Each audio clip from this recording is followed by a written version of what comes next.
Ready to make a real impact every day?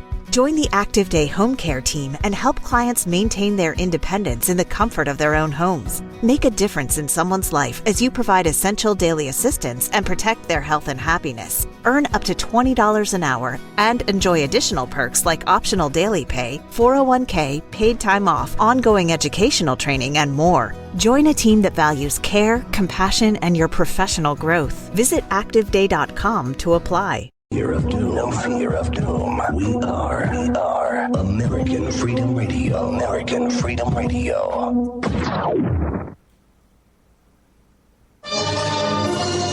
It's the Opperman Report. Join digital forensic investigator and PI Ed Opperman for an in-depth discussion of conspiracy theories, strategy of New World Order resistance, high-profile court cases in the news, and interviews with expert guests and authors on these topics and more. It's the Opperman Report. And now, here is investigator Ed Opperman. Okay, welcome to the Opperman Report. I'm your host, private investigator Ed Opperman, and I tell you, it feels great to be back, guys. I really missed you. This show is brought to you by emailrevealer.com. Go to emailrevealer.com, and you can get a copy of my book, which has been updated, and the title has been changed. Now it's called How to Become a Successful Private Investigator, and you can also find that book on Amazon.com. Also, to check out OppermanReport.com. We have a special member section over there with all kinds of exclusive content, shows that we are only available to subscribing members. And remember, if you subscribe, even if it's just for a month, it really helps to support all the work we're doing here. And all this long trip we just had in the past week, taping with Hank Harrison and covering the Bernie Sanders events and traveling on the press bus and stuff. So it's been a very, very busy week. And hopefully I'll be able to get to report that someday. But we got a great show for you today. Okay, this is and it's jam-packed with information. So sit down, get a cup of coffee or a beer or something. Get out your notepad because you got to take notes. We have Len Colodny, and he's the author of the book Silent Coup. And I believe this book was originally written about 20 years ago, and it's just been re-released on and updated on Trine Day. Len, are you there? I'm here, Ed, and happy to be with you. Listen, thank you so much for coming on the show. I really appreciate it. So first, let's get into Len Colodny. Who is Len Colodny? Well, it's kind of a long story, but I'm native Washingtonian. Graduated from McKinley Technical High School in Washington, D.C. 1956, we integrated. 1954, we integrated. I was president of the first integrated class in Washington. And we couldn't even get a hotel to hold our prom because we were integrated. We had to hold it on a Wednesday night in a small hotel somewhere. So that's where it started. And I was interested in journalism, but never went into it. Went to Montgomery Junior College then. I'm 3 credits short of an AA. I met my wife. We've been married for 55 years. We were both native Washingtonians. And I was in the liquor business for some 20-odd years. I sold private label liquor and beer, Iron City beer and wine and stuff like that. And I had I had an appointment to the Human Relations Commission of Prince George's County, Maryland. And for 5 years, I oversaw their 850-man police department, who, of course, were under federal order to stop the brutality. From there, I had a contract to Montgomery County, Maryland had a liquor control type of thing. They're the only county that controlled liquor in the United States. We have states that sell liquor, but this is the only county. And I did a report for them, which got me fired, but also got me into a conflict with the ever-famous Bob Woodward of the Washington Post. And it's a long story. I put it on my Facebook page. It's disclosure. And it was really an eye-opener. And I saw that Woodward, it was admitting to me, and you can hear the tape, that he was lying to his readers about the story I was involved in. And he called it Liquorgate. It was his second gate. You can read that whole story on Watergate.com now. It's under the Colodny collection, and it says disclosure, and I just put it up on my Facebook page. So anybody that wants to read this long story, but that's how I got here. And we moved to Tampa, and I worked with Bob Gettlin, who was at the Washington Star, and then later at the Hartford Current. And we worked for, 4 or 5 years. We started out with a book called Woodward Was Watergate, and we just followed this trail. And Jim Hogan wrote a book, I don't know if you know Jim, wrote a book called Spooks. He wrote a book called Secret Agenda, where he told about Bob Woodward being this briefer and that he was going to work in the Nixon White House, 1969 and 70, and he was briefing Alexander Haig. And he had a very, very special job. So Woodward Was Watergate went away, and Silent Coup began to be born. And in 1988, we signed a contract with St. Martin's Press, and in 1991, we published Silent Coup and managed to get sued by John Dean, clobbered by the Washington Post. But we spent 3 months and a week on the New York Times bestseller list. And for those of you, I put up on my site a C-SPAN book notes. And it's 25 years old, but it's good. And if you get a chance to look at it, it tells you a lot about what the book's about. And so that's what we were doing. A liquor salesman turned best-selling author. It was a rather strange story. Woodward reminds everybody when this comes up that I am a liquor salesman. So he makes a big deal out of it. But we were right, and we're back in business and happy to be here. It's amazing. And people should know, I was talking to Mr. Colodny off the air. He's 78 years old. So when you hear him talk about how his high school was integrated, it's just fascinating. I'm 53. It's just, when I was a kid, there was a little integration, but it's just what a different, the world's changed so much in your lifetime. It did. And we had, we lived in Washington, D.C. Of course, we were in Washington, D.C. when the Supreme Court ruled in June that there would be integration. D.C. had to integrate within 90 days. They had a segregated system, and suddenly they had an integrated system. And there were strikes and claims of rape. There was all kinds of things going on after the first 90 days, and we all found ourselves in a new world. And then came busing. All right. And that became a big deal. Nixon rode that issue as hard as anybody as being an anti-busser. So that kind of what I came out of. And I make no bones about it. I'm a liberal Democrat.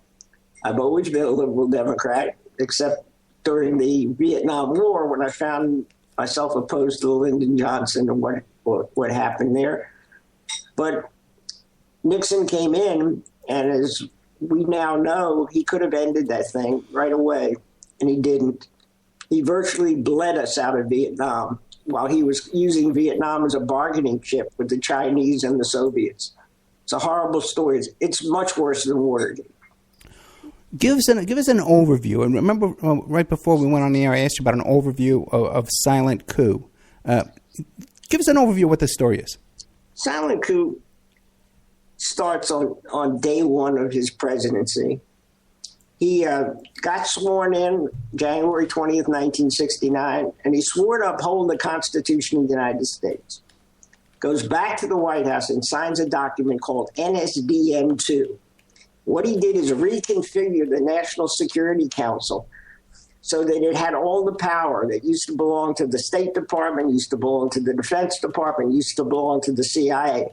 All that power was moved into the White House with the stroke of a pen, and nobody knew it had happened, except, of course, the cabinet members who knew they were basically powerless. The military realized they didn't know what he was doing. And so Nixon and Kissinger, in this very closed circle, were creating policies that nobody understood. And the reason Nixon did it, I interviewed John Mitchell, and I said, you once said to Coretta Scott King, watch what we do, not what we say.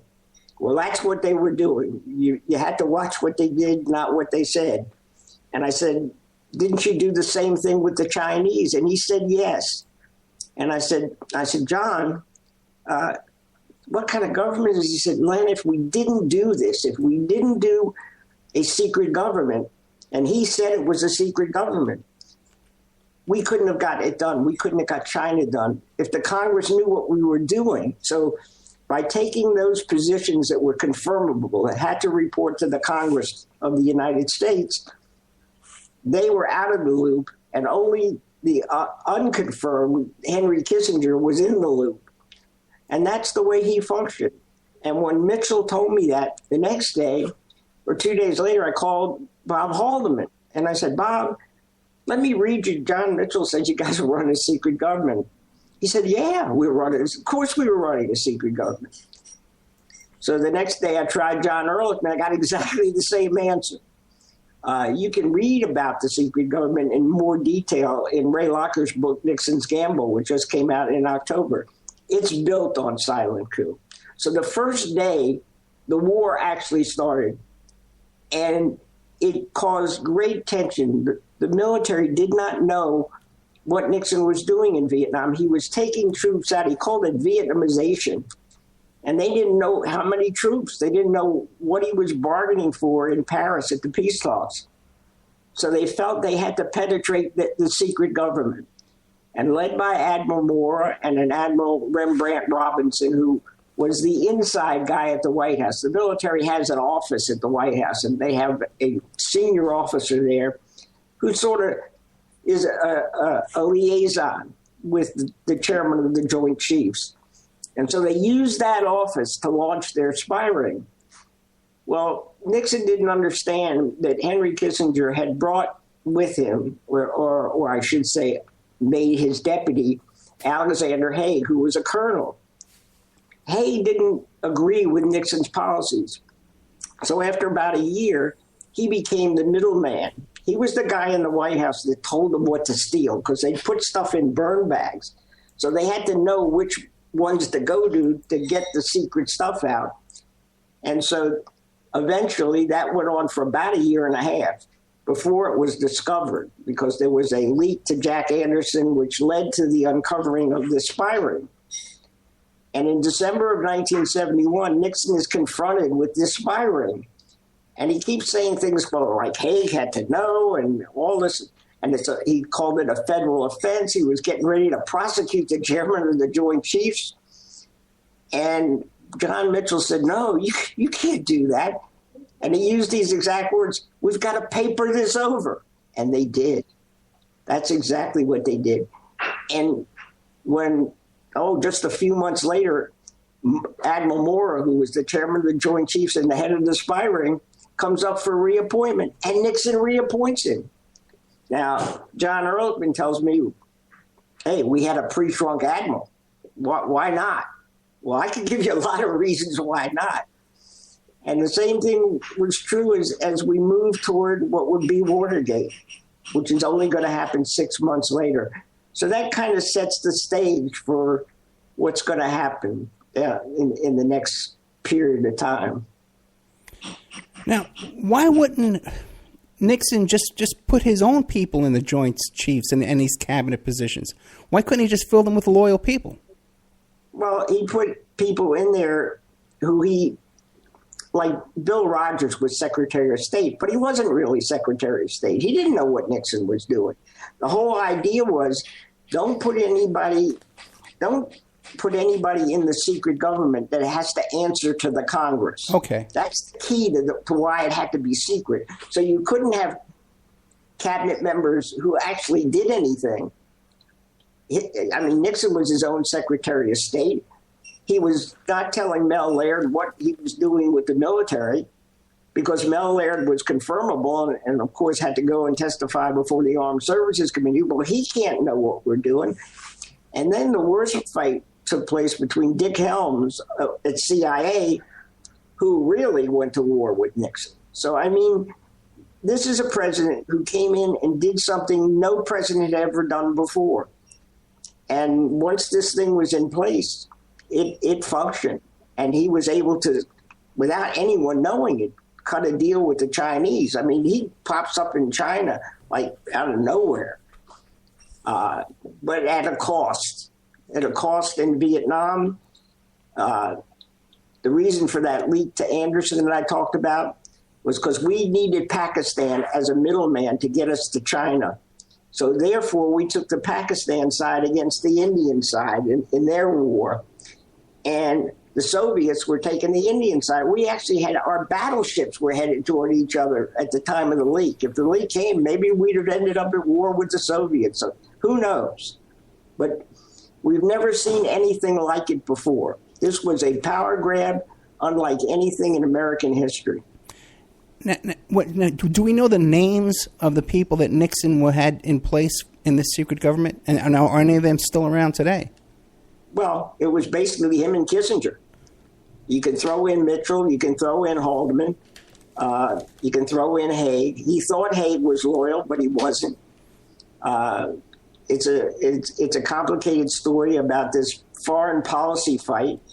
He literally drove the right-wing Republicans and the Scoop Jackson Democrats, who were right-wing foreign policy Democrats, very liberal on the social side. And that's how the neocons were formed. There were no neocons till Nixon formed his secret government. So there's incredible history coming at us that affects us today.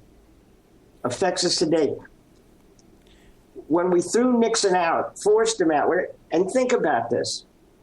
We didn't impeach Nixon. We didn't try him in the Senate. There was no trial, no finding of guilt or innocence. We just pushed him out the door. And we ended up with an unelected president and an unelected vice president. All right.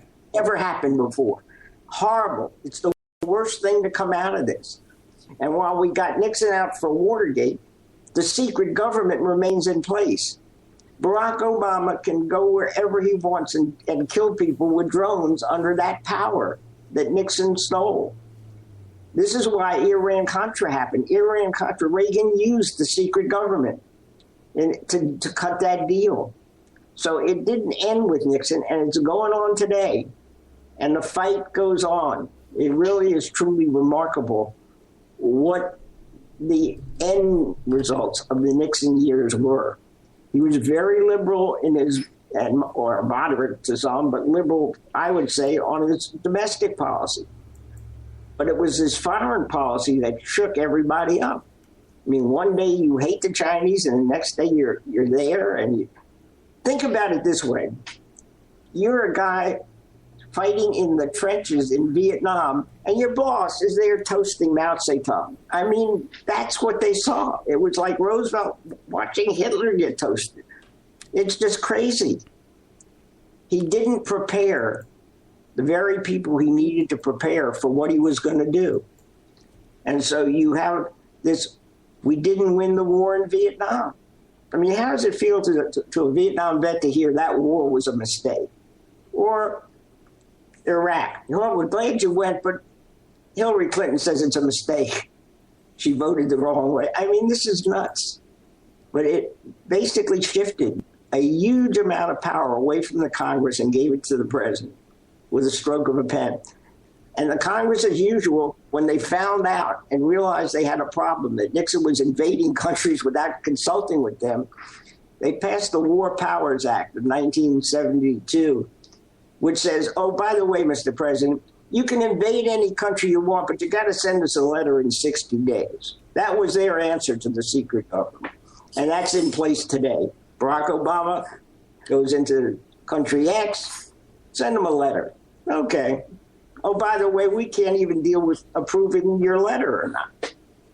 So Nixon is a hugely significant part of our history, and he gets drowned in Watergate. Like, that's all we're supposed to know. Don't tell us anything else. Silent Coup says no. Silent Coup says there was a coup, and these are the reasons for the coup. And Bob Woodward was facilitating the coup. He was loyal to Admiral Wellender, who took Admiral Robinson's place because he had been with him on the USS Fox off of Vietnam for a year. He was his commanding officer. And then Admiral Moore, who he worked for when he worked in the Nixon White House.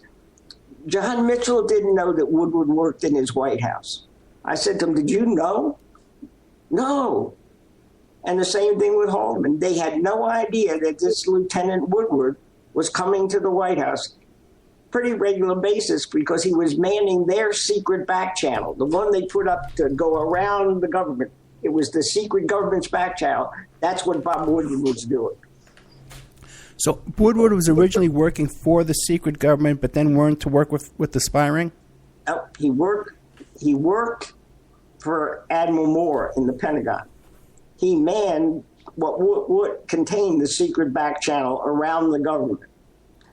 He would take it and go to the White House and brief Alexander Haig.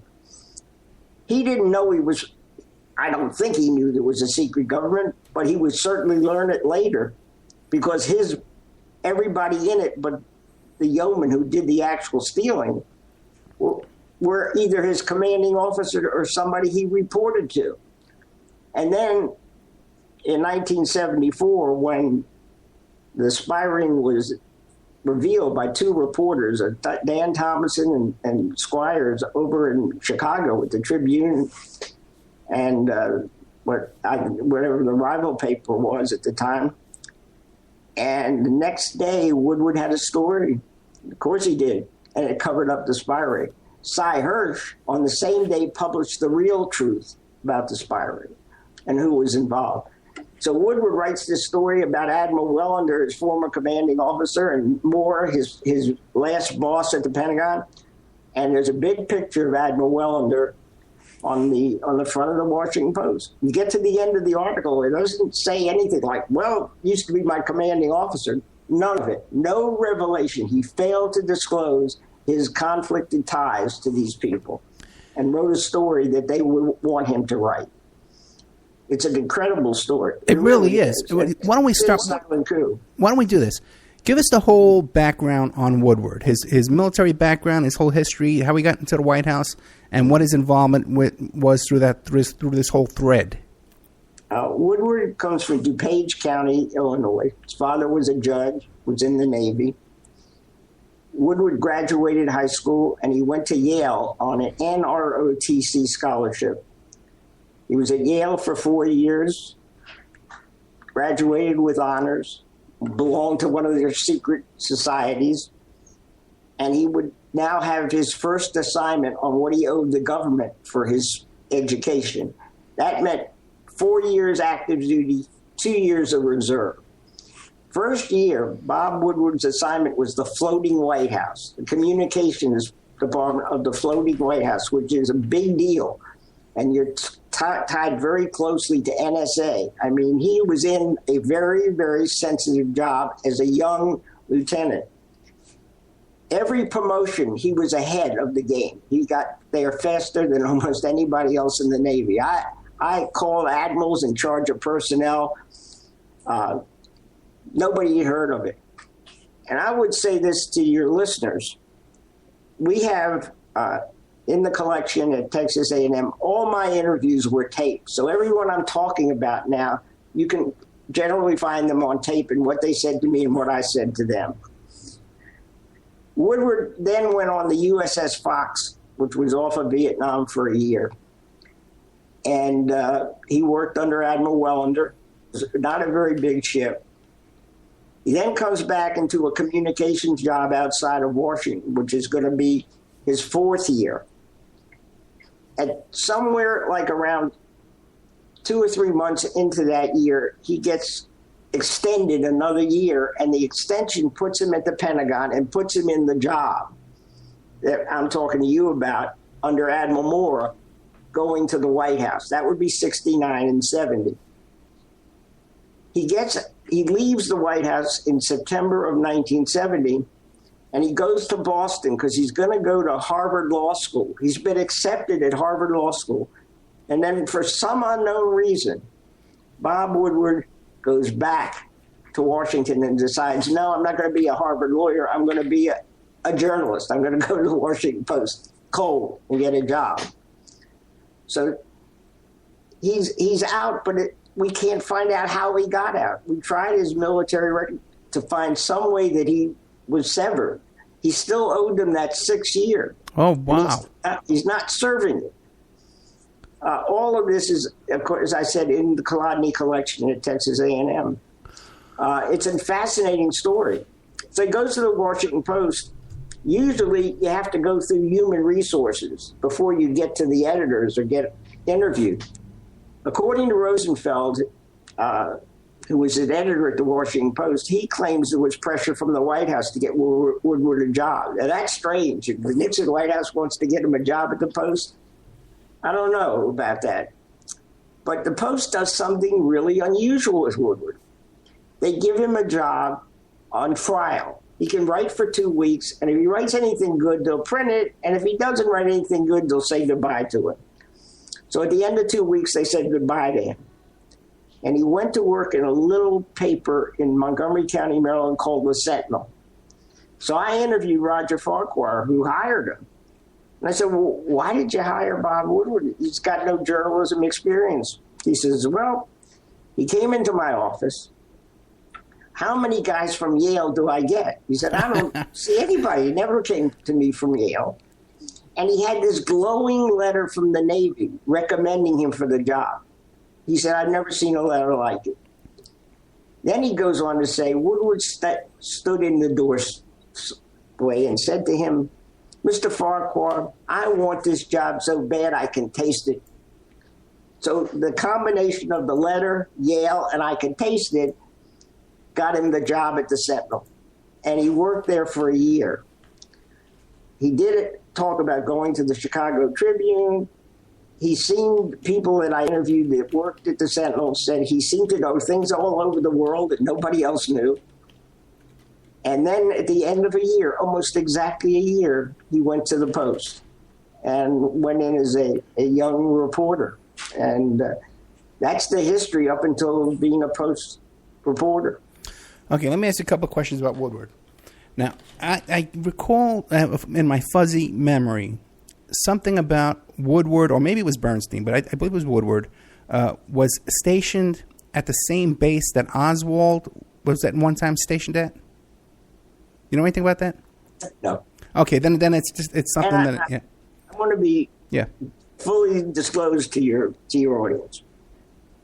I was as intrigued as anyone by the Kennedy assassination. And I had worked in the Kennedy campaign.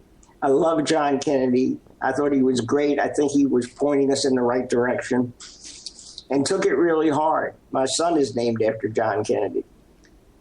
In 1967-68, after the Warren Report came out, that's where I cut my teeth on the Warren Report.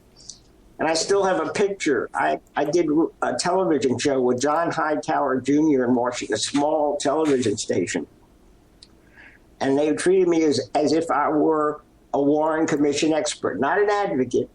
And I did 2 shows with Mark Lane and Harold Weisberg and Jack Anderson. I have the pictures from that show. So I cut my teeth on the Kennedy assassination, and it gave me the tools pretty much to do what I ended up doing. Okay, very cool. Now, back to Woodward, a couple of questions. Okay, so there's no connection to Oswald that you know about, that he worked at the same naval base or military base that Oswald, the communications station or anything? That has never come up in any of the document. First of all, he was on a ship most of the time. Okay. And only on that base in 1969, I mean, Oswald's dead. Right. No, I wasn't saying at the same time that they were working at the base at the same time, but that anyway, it's just something I heard one time stuck in my head. I've been trying to confirm, and let's not get too distracted. But now, when Woodward first went to walk into the Washington Post, he had no previous journalist experience. None. Okay, and he still owed the Navy 6 years. Owned him 1 year left. Do you think he was still? You think he was still under their employ? Can't see that he ever got out. There's an interesting story after Watergate. Howard Baker, the senator from the Watergate committee. Yeah. Senator Baker was really fascinated by Woodward. And he wrote the CIA. He said, I want to see Woodward's personnel file. And that no sooner than it got there, an hour later, Woodward called Baker and said, I know what you're doing. Wow. I have that documentation. I have the notes that Baker made. Chuck Colson made notes of that meeting because Colson was working with Baker to try and figure out what this was all about. So I have those notes, and of course they're with everything else. But it seemed very strange And Howard Baker is a straight shooter.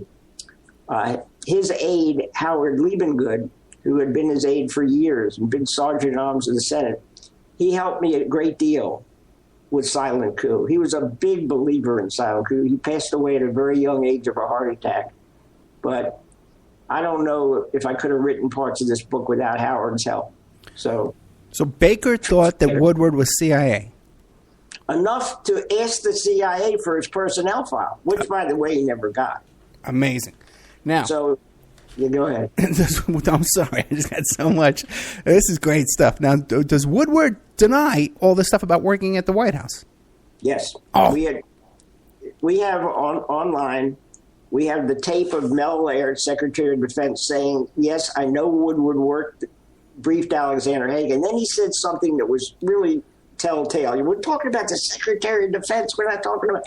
He says, he mentions, and he was on temporary assignment.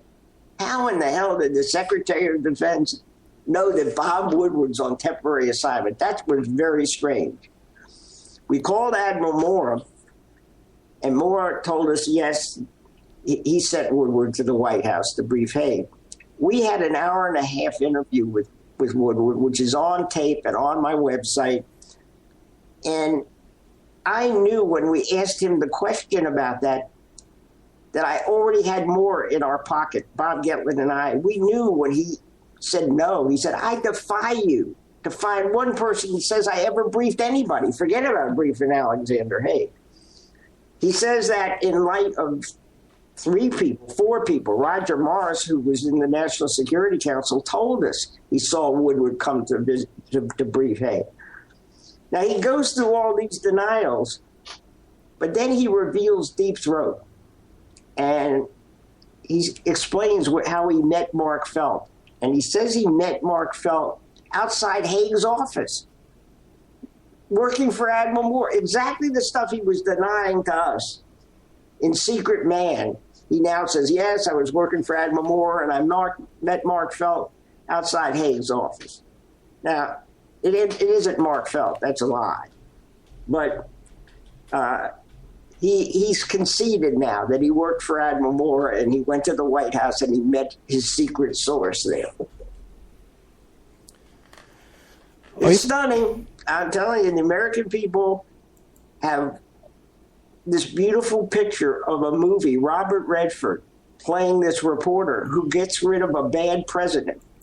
It's a fairy tale. It's made up stuff. And usually there is a movie that's made up stuff that they put in to what do you call? The whole story made up stuff. Yeah.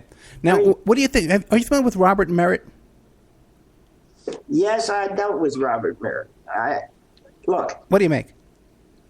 Everybody, not say everybody, but a lot of people come to me. In my book, in the center of the book, we talk about a fellow named Phil Bailey, who was sort of a low-life attorney in Washington who got involved in this call girl ring story. Right. Nobody would talk to him. Phil Stanford was the only one who would talk to him. I talked to him for hours. Everything he told me for the main part checked out. Merritt was really hard to figure. He gave me a lot of information. I couldn't make heads or tails of it. I believed some of it, the Carl Schaffler stuff. Yeah. I knew Carl, interviewed Carl. I had nothing to refute what Merritt said, but Merritt would go off the deep end and he'd lose me. And he was going through this thing where he was like dying. Yeah. And he was sending me pictures of his operation. I mean, if you want to say to somebody, hey, I'm a little crazy, that's kind of the way to do it. And so I collected, I have all my material from my conversations with Merritt and emails, and the woman that he said he was, I don't know what with, married, not married. It was very, very sketchy. I don't dispute the centerpiece of his book, the Schaffler stuff. I just don't know. Yeah, I had Merritt on the show, and I had the same experience that you had. I'll send you the file, and you can listen to the show if you have the time. But Carl Schaffler, what do you make of him being Deep Throat? Possible? Not possible? No, Carl. We don't know what Carl is. Okay. Carl's a mystery man in this. Carl gave me a lot of help, and he specialized as a source, and he was very good. And he opened doors for me that wouldn't normally open because I was telling the story he wanted told. He liked that version. And so anything I needed, and Carl was authentic. When he gave you stuff, it was real. I mean, it wasn't, but he never answered the question, and I didn't press it. It's the one place I failed as a journalist. He never fully explained to me what he was doing that night off duty, going and making the arrest that he made at the Watergate. And I met the other officers and liked them that went with him. Nobody could explain to me what he was doing there that night. He shouldn't have been there. Yeah, so the audience should know the night of the Watergate burglary, Carl Schaffler, who was a sheriff, police officer, he was a high-ranking police officer, was off duty, sitting out in front of the Watergate, just happened to be there waiting to make this arrest. He's military intelligence. And was military intelligence, right.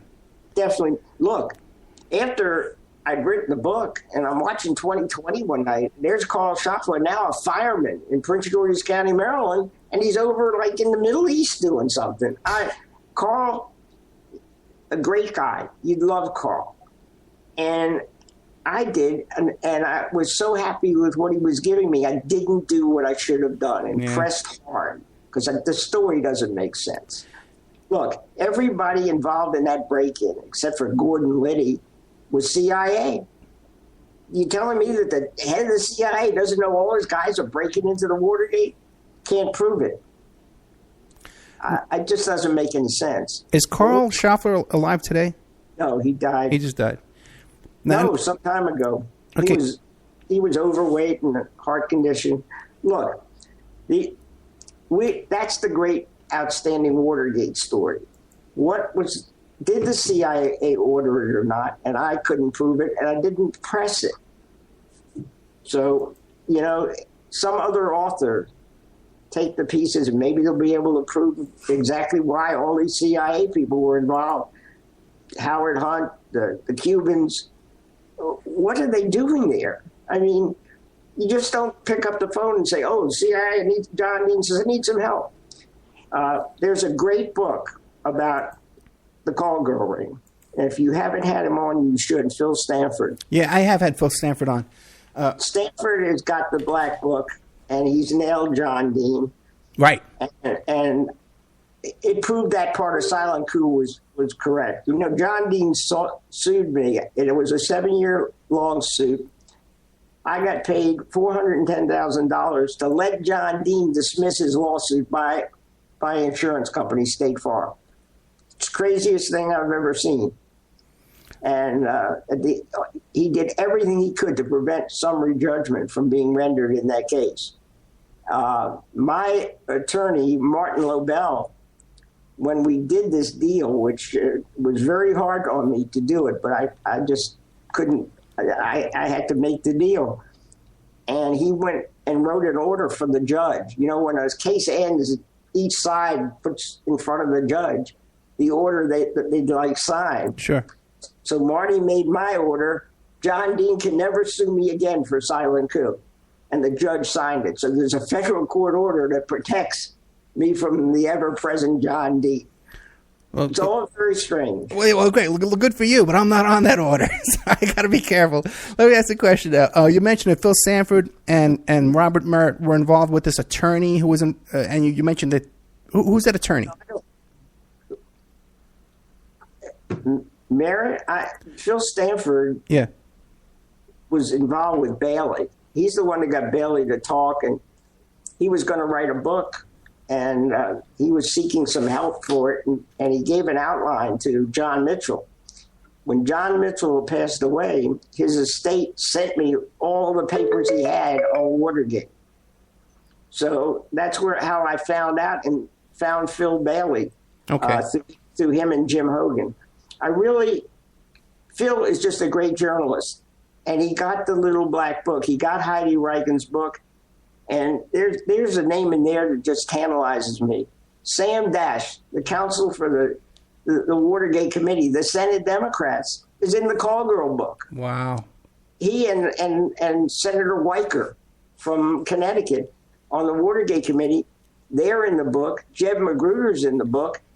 It's basically a book of football players, gamblers. I mean, Paul Hornung's in the book, and you name them, Billy Kilmer. They're all in the book. But the only political people in the book are those people, friends of John Dean. I think Phil did a great job, and I think they're suppressing an important book. And John Dean, his wife, was involved in that Colgo ring. She's in the book. Yeah. And it's her girlfriend. Now, you can believe or not believe, they denied that they had much to do with Heidi Reckon. We were so limited. In Silent Coup, we called her Heidi Cathy because we couldn't prove it was the same person. But the book that Phil did makes them the same person.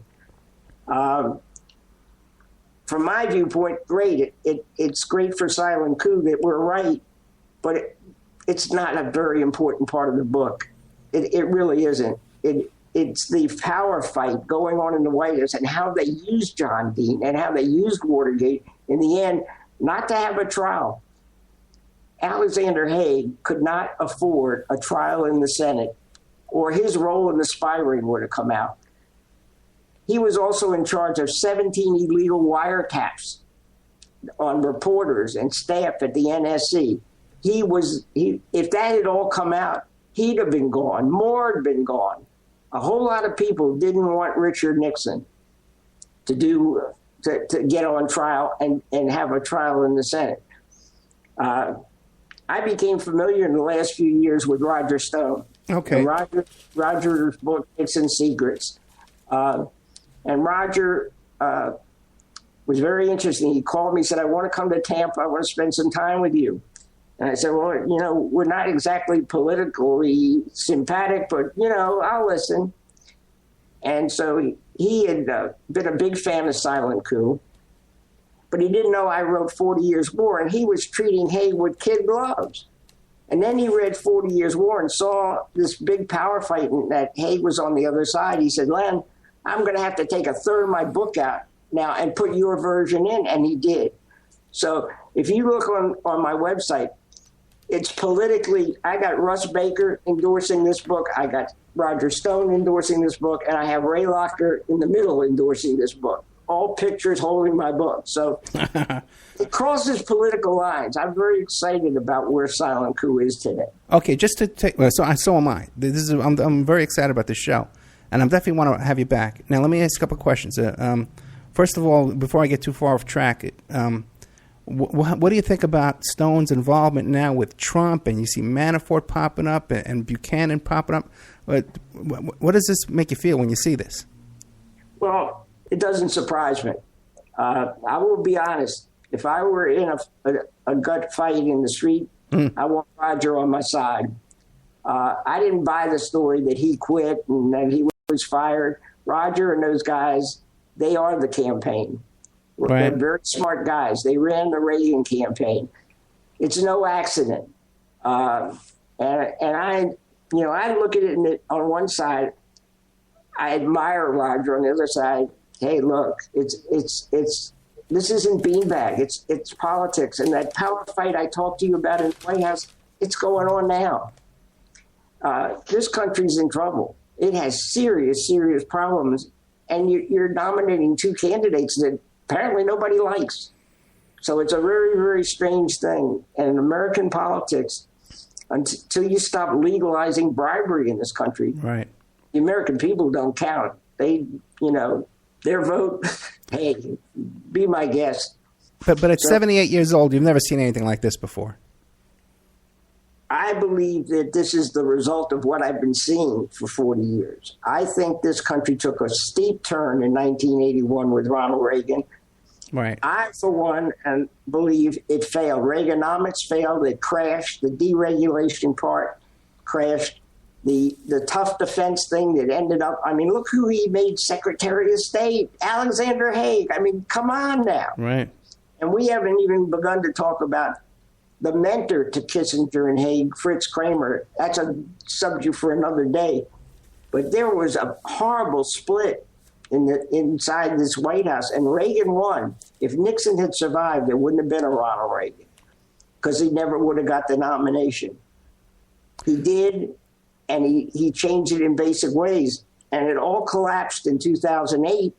And what you're left with is the last part of the Republican Party, the social conservatives. All the rest of it's gone. Iraq was a horrible mistake. It was a blunder of the first order. That's why I wrote 40 Years' War. This is crazy. We actually removed Iraq as our doorstop for Iran. I mean, how dumb do you have to be to do that? Well, I believe the plan for that is to create chaos in the Mideast and keep right. Well, listen. Before we get too far off, there's always some questions I've had about Watergate. It's one of my topics that I'm really fascinated with. I've had St. John Hunt on the show. I've had Jim Hunt, who is the nephew of Sturgis, on the show. So one question I've always had for everybody, and it's always baffled me. Here you got these guys. You got Frank Sturgis. You got E. Howard Hunt. You got Liddy. These are tough guys. You got these Cubans. These are tough guys. They're in the Watergate. They're doing this burglary, and a couple of cops show up. What do they care? These guys are assassins. Why did they give up without a fight? Well, we know that the burglars had a key on them. Right. He tried to ditch the key. I don't know. I don't understand why all the Liddy's not CIA, and they were manipulating Liddy. Liddy is a great guy. Liddy came and stayed with me while I was writing Silent Coup for a few days. He's a big supporter of Silent Coup because he hates John Dean. He loves Silent Coup. And he said something strange to me. We're wiretapping the DNC, right? Yeah. Everybody agrees that wiretap. Now, where the wiretap is placed is up for dispute, but I don't think it is. It's where Hogan said it was. It was on Maxie Wells' phone or Spencer Oliver's phone, who, by the way, Spencer's CIA. So they tell Liddy that they can't record the wiretap. It can only be taking notes. And Really? Liddy believed them. That's the craziest thing I ever heard. So technically, what would have been verbatim conversations on tape that nobody has, because we could only write them down, and they told Gordon, sorry, this one doesn't record. I mean, it's nuts. And who was writing it down, supposedly? McCord and whoever was watching. It's a part that I've covered it. I wrote about it. Yeah. I'm like you.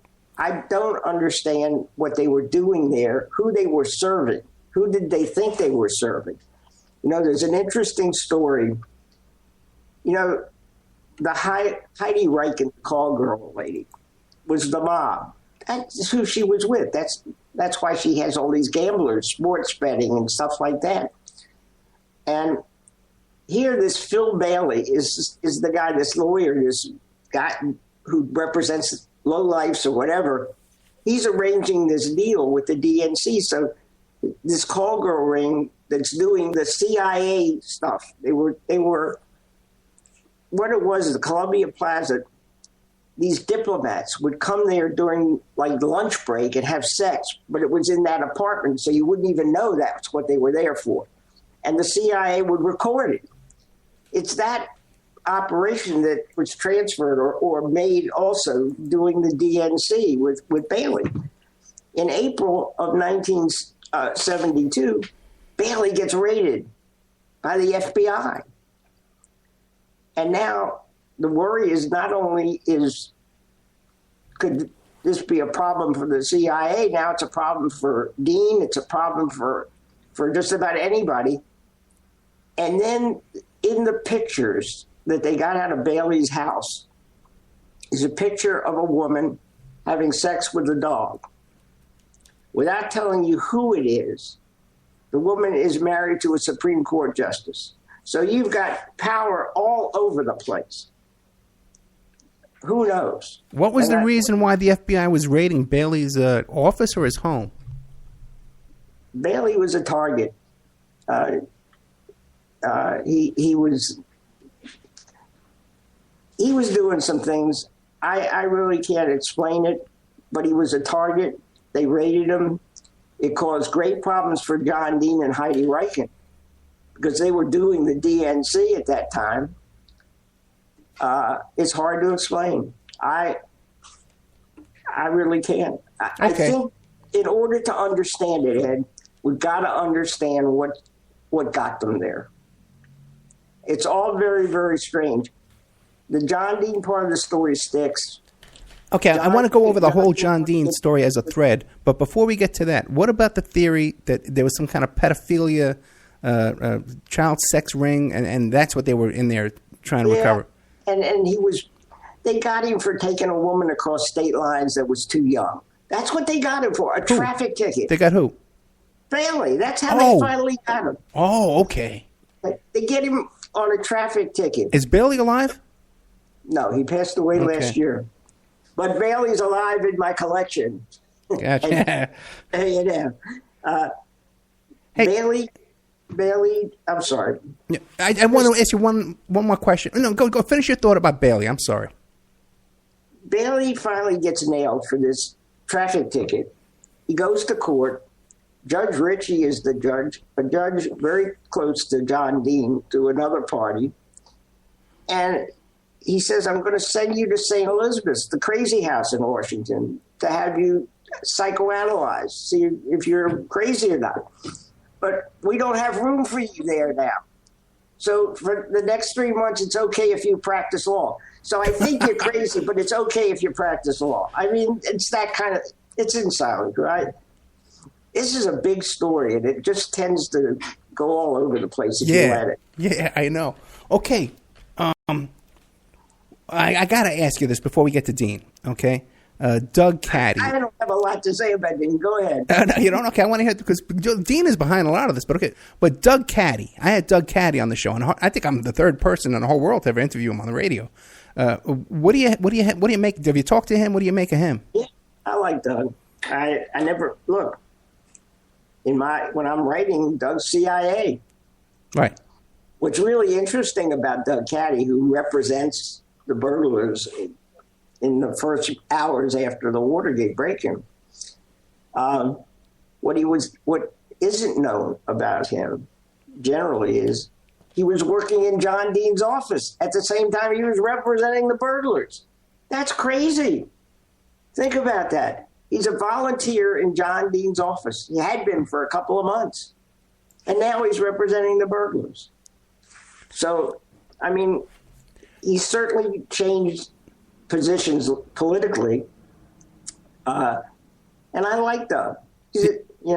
I don't know what to make of it. I like him too.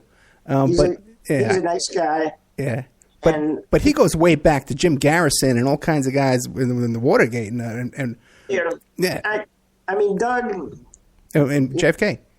Yeah, I didn't go back that far with him, and I was just always looked upon him. Okay, at first I thought, well, hey, he's part of the agency. What else would he be? Of course, he's going to represent these guys. You know, you got Howard Hunt, you got that guy tied to Caddy. You got this Mullen company that hunts in, and there's just a lot going on. And I just dismissed it. And then after I wrote the book, I find out he works in John Dean's office. Why didn't we know that? Yeah, I don't think he mentioned that to me. He could have nailed John Dean. Liddy could have nailed John Dean, except Liddy thought he was protecting Richard Nixon. I mean, it's a very, very strange thing. And I said to Gordon once, I said, you could have saved this guy. Your silence really aided John Dean. John Dean was into a lot of stuff. John Dean was very much involved in the so-called Houston plan. I don't know if you've ever talked to Tom Houston or not. No, I have not. But he's a really interesting guy. I haven't either, but we communicate with each other. And Dean was deeply involved. After Nixon ended the Houston plan, allegedly ended the Houston plan. Well, first, what was the Houston plan? Houston plan was put together to have an intelligence operation inside the White House.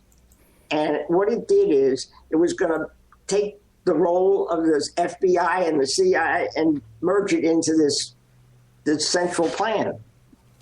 And Bill Sullivan, who was representing the FBI and allegedly Hoover, basically wrote this plan because he'd always wanted to do it. Sullivan was the associate director. He's the guy that ran COINTELPRO. He's the guy that bugged Martin Luther King.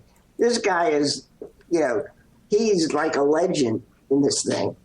And here he is negotiating with Tom Houston for the White House and John Dean. And when Houston gets out of the plan, Dean stays in. And it's Dean who leaks the Houston plan during Watergate to the court and has it sealed. You can't get to it now because it's sealed by the court in the Watergate case. So Dean is deeply involved in intelligence, and that's what he was doing here. Dean had two people. He had Jack and what was the other guy? Inside the White House, and they did 70-some jobs for him. Anthony Ulasewicz, I'm sorry. They had Anthony Ulasewicz, who was his private eye, the president's private, and he would be doing these jobs. And one of the jobs he did in October. You know what, Len? We're coming up to a break, so save your thought. We're here with Len Colodny. Now, guys, this is Watergate.com is his website. Silent Coup is the book that's been reissued right now by Trying Day. But another book, 40 Years War, The Rise of and Fall of the Neocons. Nixon to Obama. Right, from Nixon to Obama. Guys, this is great stuff. Take out your pens and papers and take notes, okay? More with Len Colodny after these messages.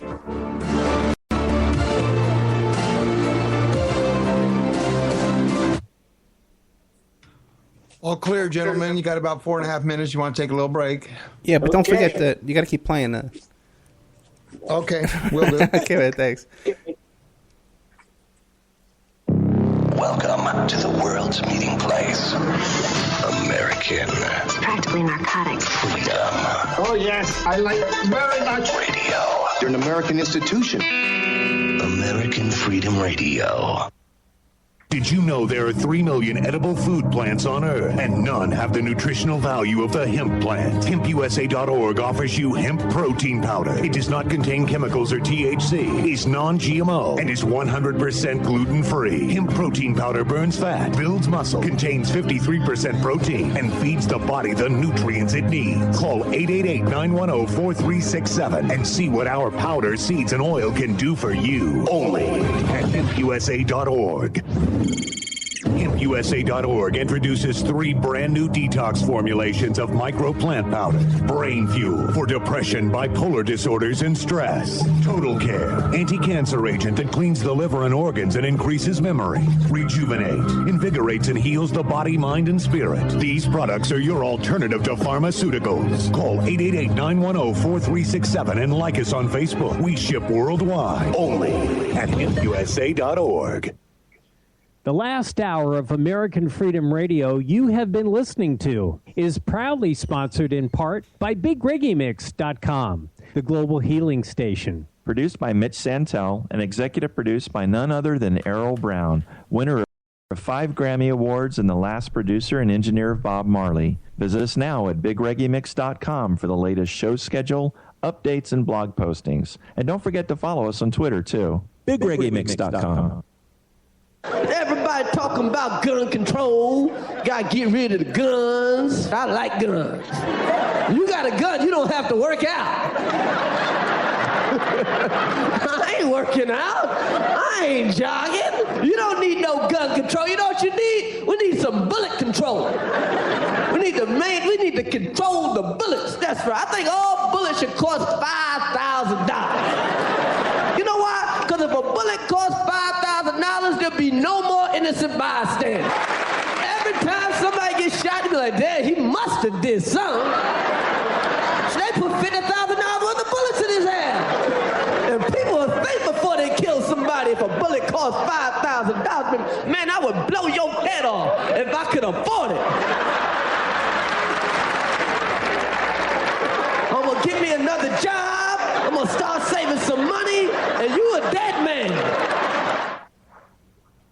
You're listening to AmericanFreedomRadio.com, the network who perseveres in delivering intelligent debate, constructive dialogue with true independence. The freedom to broadcast the truth is not free at all. So what is American Freedom Radio worth to you? The empowering information with fun, honest and pure integrity behind it provides an example to follow. Friendships to flourish with the moral altruism that pulls no punches. The hosts sacrifice and show remarkable discipline in their duty to deliver quality radio and service to the community with strength, wisdom, and loyalty. The founders of AFR wish to thank you personally for sharing your views and insights to make the best radio and alternative media. Now it's time for you to give something back and play a vital role in the future of America. Be as generous with us as we've been with you. Click on the donate banner at AmericanFreedomRadio.com or volunteer by emailing AmericanFreedomRadio.com. Vaccine, psychotropic drugs, and artillery batteries not included. No rules, no rules, no taboo topics, no fear of doom, We are American Freedom Radio, American Freedom Radio. It's the Opperman Report. Join digital forensic investigator and PI Ed Opperman for an in-depth discussion of conspiracy theories, strategy of New World Order resistance, high-profile court cases in the news, and interviews with expert guests and authors on these topics and more. It's the Opperman Report. And now, here is investigator Ed Opperman. Okay, welcome back to the Opperman Report. I'm your host, Private Investigator Ed Opperman. Today we have Len Colodny.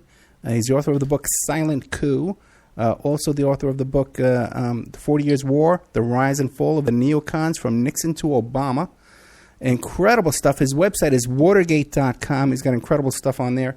Okay, Mr. Colodny, do you remember where we left off? Let me say one word about conspiracy theories. Go ahead. I hear that all the time. Oh, he's a conspiracy theorist. And I said, yes, you have to have a conspiracy theory before you can have a conspiracy fact. I'm a conspiracy fact person. I used to be a conspiracy theorist.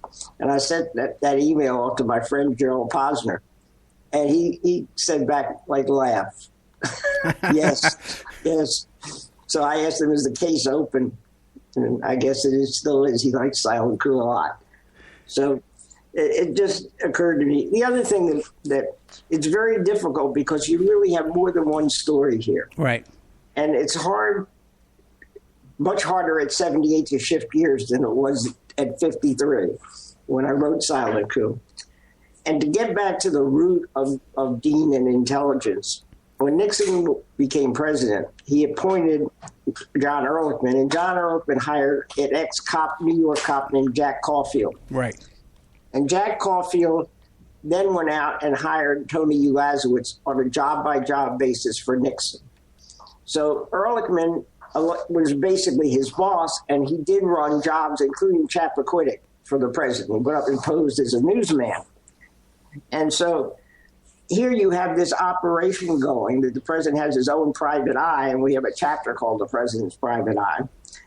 And Dean comes into this job as counsel to the president, and he inherits this operation that Ehrlichman had paid very little attention to. And he started running Ulazowitz in job after job. It's a big job list, about 68 jobs. And most of them were John Dean. And the one I was referring to before the break was the one in New York for the stripper, Madam X or whatever she was called. And he got the list of the clients, and they were half Republicans. So he couldn't use it. This is October. By December, he decided that he could use Heidi Reichen to do the Democrats because he'd only get Democrats. And that's how it happened. He went from the New York operation on strippers, on call girls, and then he went to the DNC because he had no problem with Republicans being at the DNC. So that gives you some idea, plus his work in the Houston plan. That's where he was. I don't know if that helps or not. What was the basis of his lawsuit against you? Everything. Everything. Anything you could think of. It was like 18. It's one of the biggest parts of the Colodny collection. The whole lawsuit is in there. One day it'll all be online, and you'll see all these people deposed on film. John Dean had, I think, 18 things And one of them was pretty strange. He sued me for saying he was CIA. And I always thought that was the strangest of the ones that he sued over. I didn't think it was that big a deal, but apparently he did. Obviously, what he was doing basically in the suit was using his wife to shield him, because we had said she was close friends to the madam. And Jack Rudy, who was the U.S. attorney that was investigating the call girl ring, he said Moe's picture was in with the women. I don't know. That allegedly was the target of the break-in. The pictures of the women were in Maxie Wells' desk, and they had the key to Maxie Wells' desk. Is that true? I don't know. Martinez says yes. He had the key, and later that key matched the desk of Maxie Wells, who was being wiretapped with her with Spencer Oliver. So it's hard to tell. We couldn't say it, and we were very careful about what we said about Maureen. The problem is that St. Martin's, they believed they were going to have 60 Minutes and Time Magazine. Time Magazine paid $25,000 in the end not to publish Silent Coup, an excerpt. And 60 Minutes shot a segment that they never aired. And so to get publicity, they went to Gordon Liddy. They had published his book, Will. And Gordon went out there and called her every name in the book. Of course, Moe's a whore, Moe's this, Moe's that. And he would say it, that, just to say it. He didn't have the kind of proof that I think he would need. And Dean hung a lot on what Gordon Liddy said as being the reason for his lawsuit. I don't know. In the end, they had to make some kind of a deal with Dean, which they did. But in a very strange way, after Silent Coup was published, I went to get an umbrella insurance company filed from State Farm Insurance, a home umbrella. And so I put down author and nonfiction and everything else. And they didn't make an exclusion for it. They should have made an exclusion. They didn't. So they defended me in this for 8 years. They paid for my defense. The others, Bob Gettlin and St. Martin's, had lawyers who worked together. My lawyer's job was to protect that book at all costs. And the lead attorney was Benton Becker, who was President Ford's counsel, who worked on the pardon, went out to San Clemente to make a deal with the pardon for Richard Nixon. So I had him, and I had a dear friend, Charlie Carlson, my dear friend now. They did a great job. And so when we got to the end, we had a summary motion, think of this, of 3,500 pages. And wow. That's in the collection also at A&M, 3,500-page summary motion. The judge nearly had a heart attack. And so we had gotten to that part of the lawsuit where all the summary motions were in, and then all of a sudden, Dean wants out. And I get a call from someone who's with the State Farm saying, we want to make it, Dean wants out. It's been 8 years. We've paid millions of dollars for your defense. And they did. And they said, we'll give you like $200,000 if you'll agree to let John Dean dismiss you. That's all I had to do. And I said, no. And 4 weeks later, they came back at $410,000. And so with the proviso that I was protected, that Silent Coup would live again, that's how we went out of that suit. But it was Dean crawling out of this suit where I was concerned. Well, just to clarify, now you said that it was in the midst of this lawsuit, the litigation was already in process, that you went out and got this umbrella insurance and they were able to cover you? No. That wasn't a lawsuit. A year later, it was a lawsuit. This was like a month after the book was out. So you just got lucky. But you did that you knew to do that, or you just got lucky? Both. It was a combination of both. Who would think that your $150 umbrella policy would cover you for libel and slander? Yeah. Just didn't make and I made a point of it. I said, I author a nonfiction book. You can't be much plainer than that. And they knew. Because normally when an insurance company insures you regularly, If they can make a settlement, they want to make a settlement on day one or a year. Here, I had an agreement with them that only after summary motion could they settle the suit. If I didn't pass summary motion, and I knew I was going to pass summary motion, but you know, that's a lot of money to put on the table in 1996, 1997, and roll the dice. As long as I got my book and it was protected, and as it turned out, John Dean's not a big deal. He's not Al Haig. He's not Mora. He's none of those people. Those are the people that really forced Nixon out. They just used John Dean, just like everybody else uses John Dean. I just have one more question about this lawsuit. And you're saying that one of these lawyers negotiated Nixon's pardon? Benton Becker was a counsel to President Ford. He secretly went out to San Clemente. Benton and I went to junior high school together. We were friends. And when Silent Coup was being written, he helped me with that part of the book. Okay. And so when we got sued, and I got covered by State Farm, and I said, "You're the guy, Benton. You're my man." And he came on and he said, "We are going to produce a historic summary motion." I didn't know what historic meant, 3,500 pages. I had no idea. I was under deposition with Dean for 12 days. It's unbelievable. This is incredible. What my question now at this point is, because then you describe yourself, okay, you know, you're this liquor salesman. I believe it was a liquor salesman, right? Liquor business. That's it. Okay. How did you insert yourself among all these people? Liddy coming to stay at your house. I don't understand. How do we make that leap? Well, it's hard to. It's so. Look, I had this problem with Bob Woodward, and it gave me insight into him. And if you go to this disclosure and you listen to this 20-minute tape of he and I fighting, right?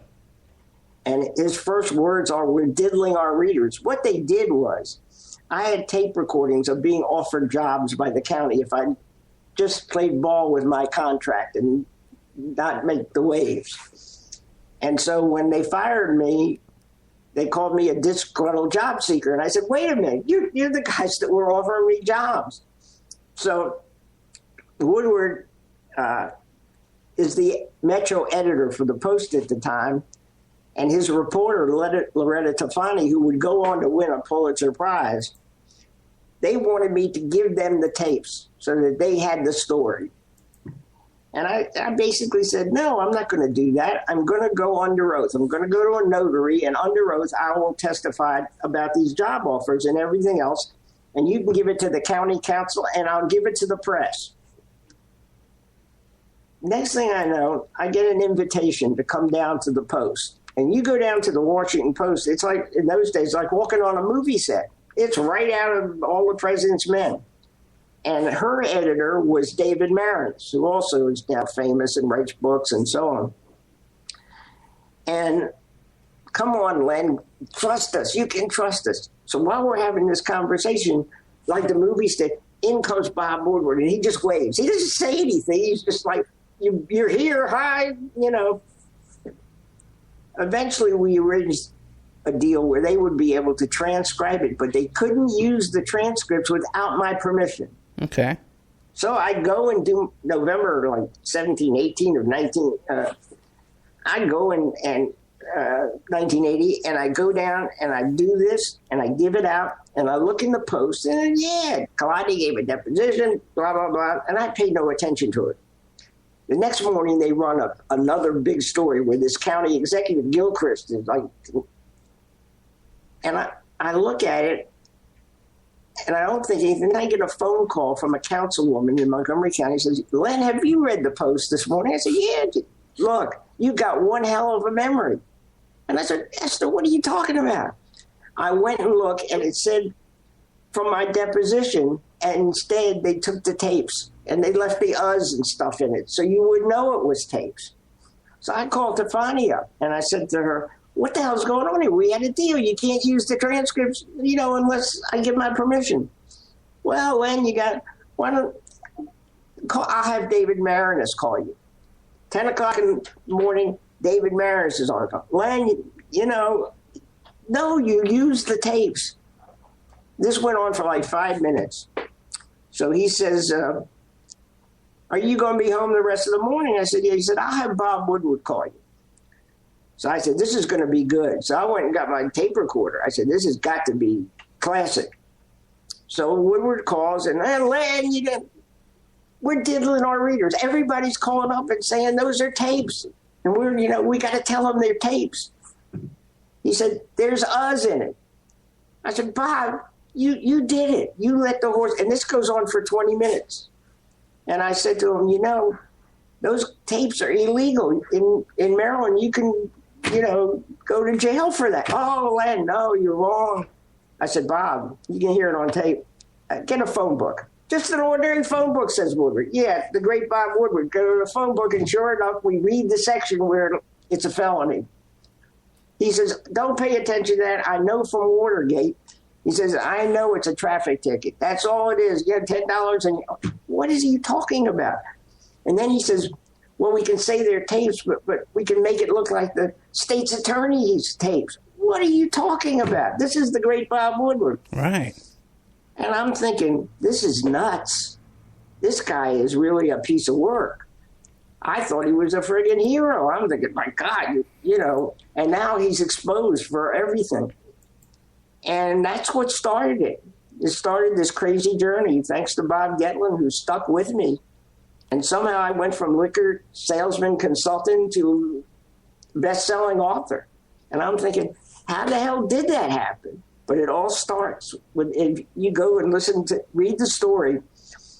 And shortly after Silent Coup was written, 1992, I get a call from Cy Hirsch. And Hirsch says, I want to come down and spend a few days with you. What exactly would you want? He says, well, I signed a book contract. He signed a book contract with Little Brown for like $750,000 about Woodward. And he comes down, and I said to him, I told him about the how I got here, and I let him listen to that tape and do the transcript. And I said to him at breakfast that one morning, I said, you're never going to get this published. Look at what's happened to Silent Coup. Len, the great Cy Hirsch. No, you know what you're talking. I'm going to take it back. And he goes and confronts Woodward with that transcript of that tape I told you. Right.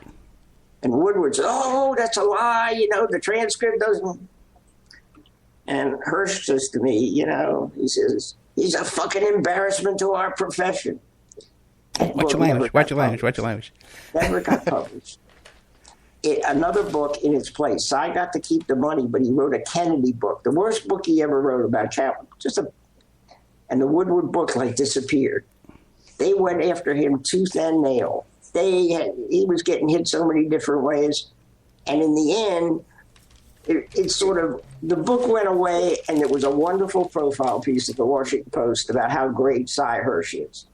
So this has been an incredible journey. And to see Silent Coup back now, living and breathing, and spawning books like The Strong Man by James Rosen. I mean, Locker's book, Nixon Gamble, takes the secret government to a whole new level. He did a whole new level of investigation and got great stuff.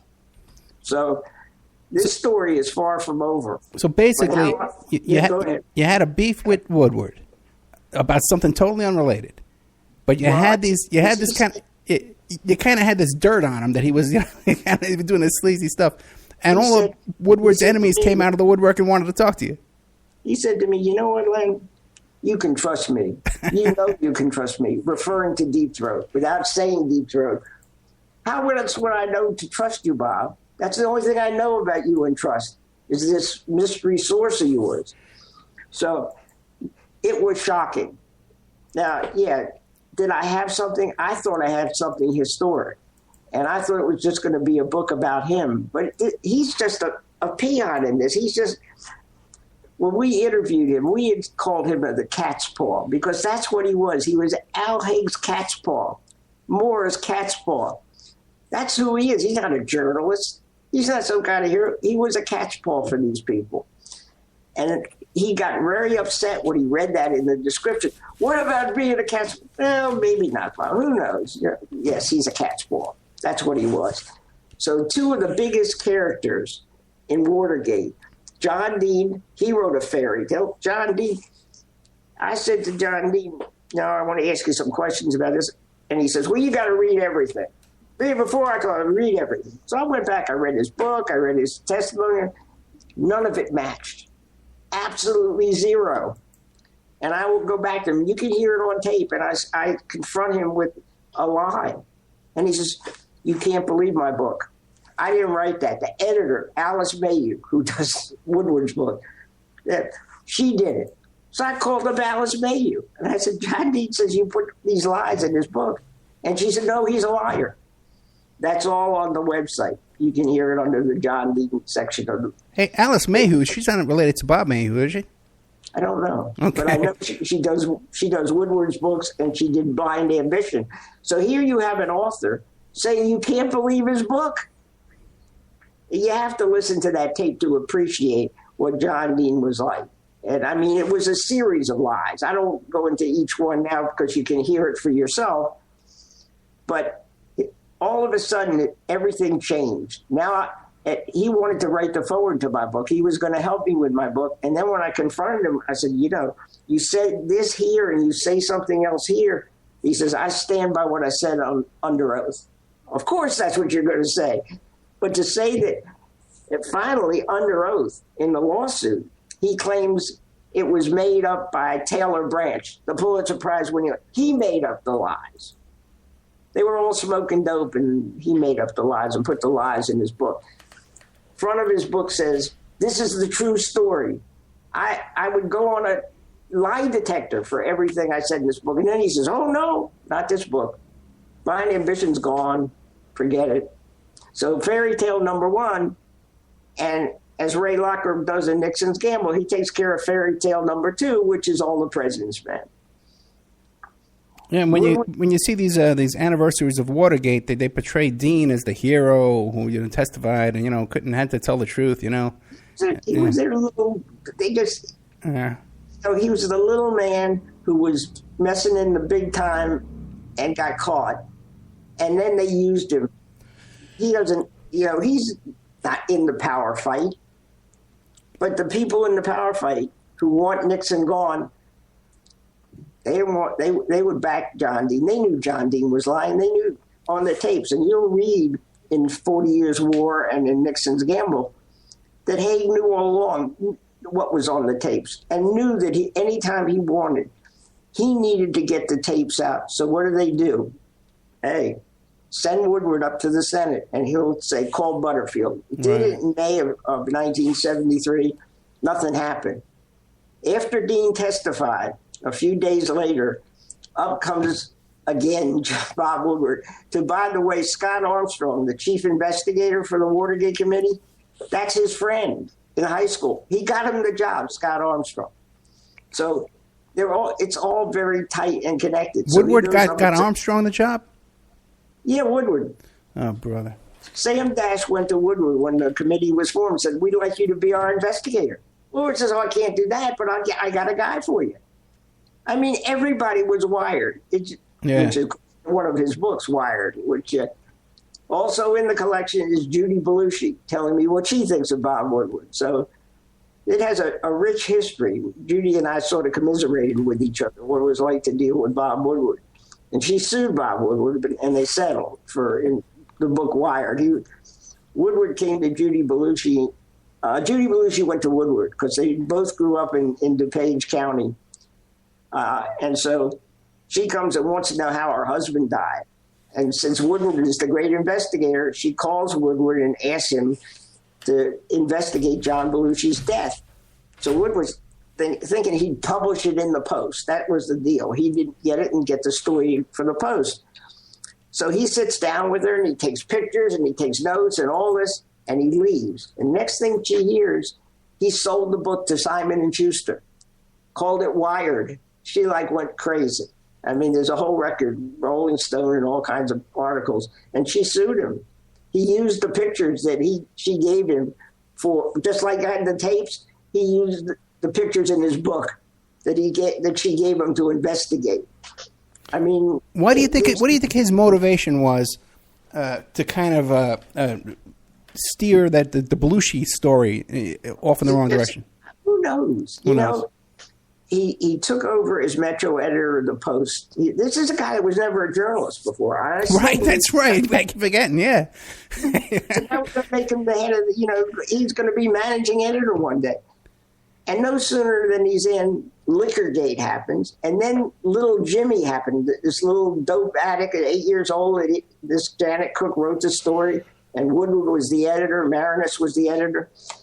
And the whole city's looking for this little kid dope addict that takes needles and everything. This is what the city spent a fortune. So Woodward says, I'm going to put it in for a Pulitzer Prize. And Marinus says, I don't think you ought to do that. It's not a great idea. He still does it anyway. He says to Marinus, in for a dime, in for a dollar, is what Woodward says about this story. Well, she wins the Pulitzer, and they do a background on her and find out her resume's a lie. And then it turns out the story's a lie. So then they have this big investigation inside the Post. Bill Green, the ombudsman, is going to do it. And Woodward's quote is, fake and fraud that it was a great story. Wow. Think about it. A journalist saying, fake and fraud that it was a great story. So, you got to ask yourself, Woodward is living a lie. Hey, what about Bernstein? What do you have on Bernstein? Bernstein is he's a real deal. He's a real reporter, a real journalist. And, after Watergate, they wrote All the President's Men. Actually, they wrote All the President's Men and published it before Nixon was out. Bernstein was sort of shoved out of Final Days. Bob said, this isn't for you, Bob. And so he leaves, and they hire him like the head of ABC News. And it doesn't work. But you can Google this. Bernstein writes an article for Rolling Stone, basically talking about all the intelligence people that are stuck in the major papers, including the Post. You read that article. That is a warning shot. Take care of me. That's what that was. And they have taken care of him because he's he's had drug problems. He's had alcohol problems. The book Heartburn, Nora Ephron's book. So Bernstein had real problems, and they've protected him. And they sold their Watergate notes to the University of Texas for $5 million. So there's about $2.5 million, I guess, would have gone to Bernstein. The notes have serious problems. The ones he says are Mark Felt turn out not to be Mark Felt, but Bill Sullivan. And that's in Ray Locker's book. So here, I'm like at Texas A&M. I'm down the road. He's over here. We're over here. The Bob Woodward in the Texas A&M collection says something totally different than the Bob Woodward in the $5 million collection. It's a rather strange synergy going on between two rivals, I guess. I'm rooting for Texas A&M. Let me ask you a question now, because while we're still on the subject, who do you think Deep Throat was? Well, I wrote in Silent Coup. It's a cover. It's a phantom. It was meant to, cover Haig, because Haig is we have Woodward said in All the President's Men, and we interviewed him about this. I'm reading him his book, by the way. He looked and saw it was a library book, and he says, Len, why didn't you buy the book? I said, Bob, I can't afford the book. You remember what you did to me. And so I'm asking him, you said that Deep Throat is a confirming source. In other words, you would get the information, and then you would go to Throat, and Throat would confirm it. Woodward says, oh, yeah. I said, well, let me read this to you. And he's talking about November of 1973, and he's writing a story about these tape erasures on the Nixon tapes that are, turn out to be 18.5-minute gap. And he says that his source told him, quote, they were deliberate erasures. So I said to Bob, how could he be a confirming source? If he says they're deliberate erasures, he either erased it himself or saw somebody erase it. Well, Bob says, you know what? It evolved. Well, it has never evolved. It evolved on that interview tape, but there was no way to explain how he could have I'll tell you how. Al Haig erased the tape and had Buzz Hart tell you. It's probably how it went down. But think about it. How could he be a confirming source? And 6 months later, Bernstein is on Bob Costa's Midnight Show. And I have the transcript. And he says, oh, no, he wasn't a confirming source. He changed. So, it depends what day it is, what lie it is. Silent Coup did a lot of damage. And now it's back to whatever it is we do. I'm still a liquor salesman, whatever. And you know what? You will notice that I don't get into fights with them. They call me names. That's all they've got because I've got the evidence. So they keep calling me names. And you know what I do? I just keep piling up the evidence. And I'm so pleased to have Ray Locker sort of pick up the flame and carry the torch and know that it's going to go to another generation. And I think we have young historians in their 30s and early 40s. They're not buying the story. So slowly but surely, I'm seeing a change.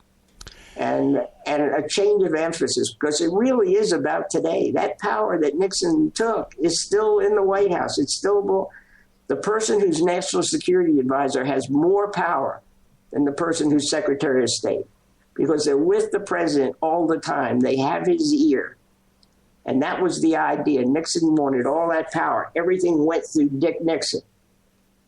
And you listen to the tapes, the great Henry Kissinger. Yeah. Henry Kissinger on the tape. Whatever you want, sir.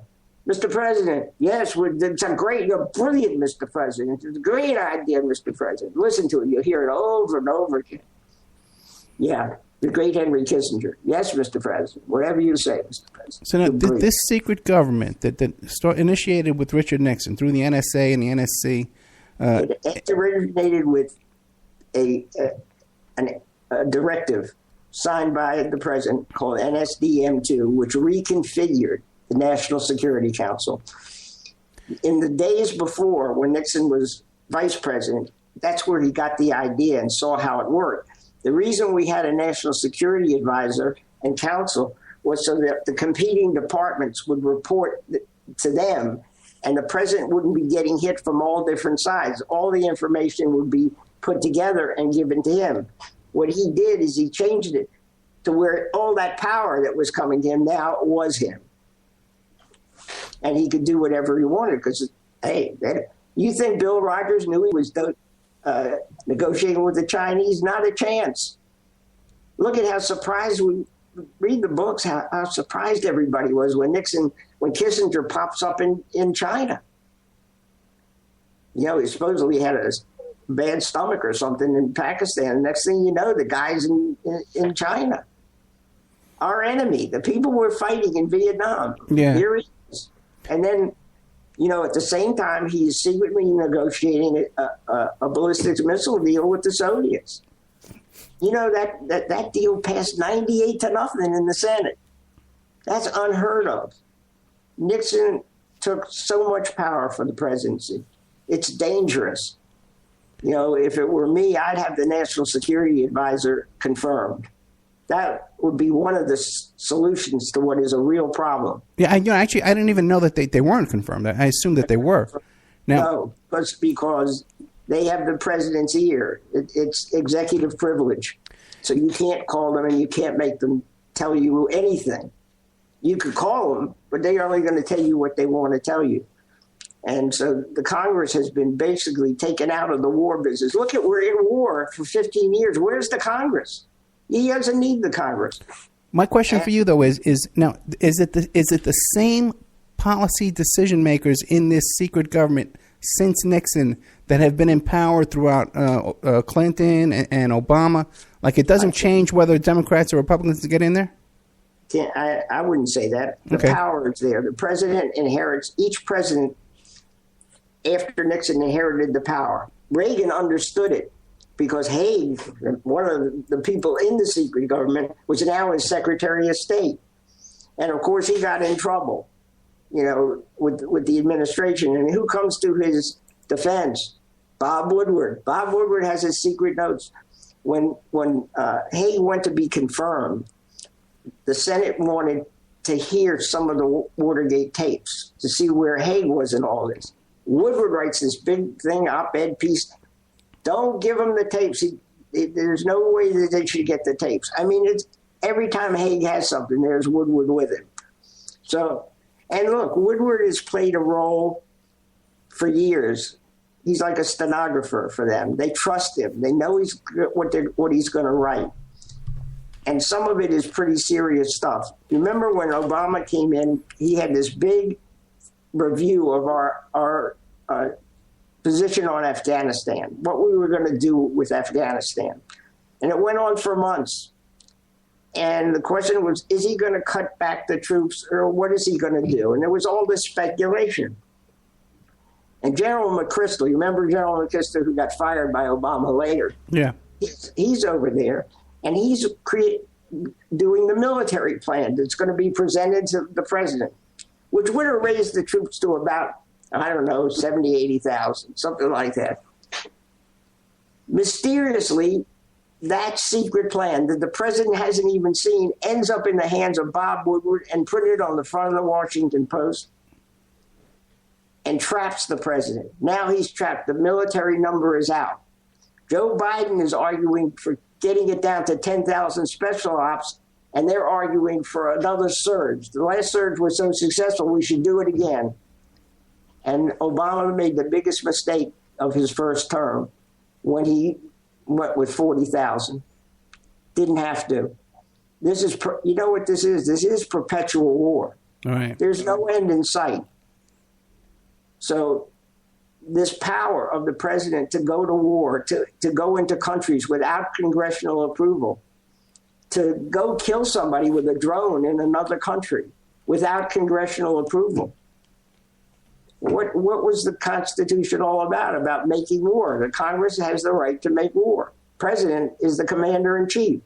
Now the president gets to make war and be the commander-in-chief.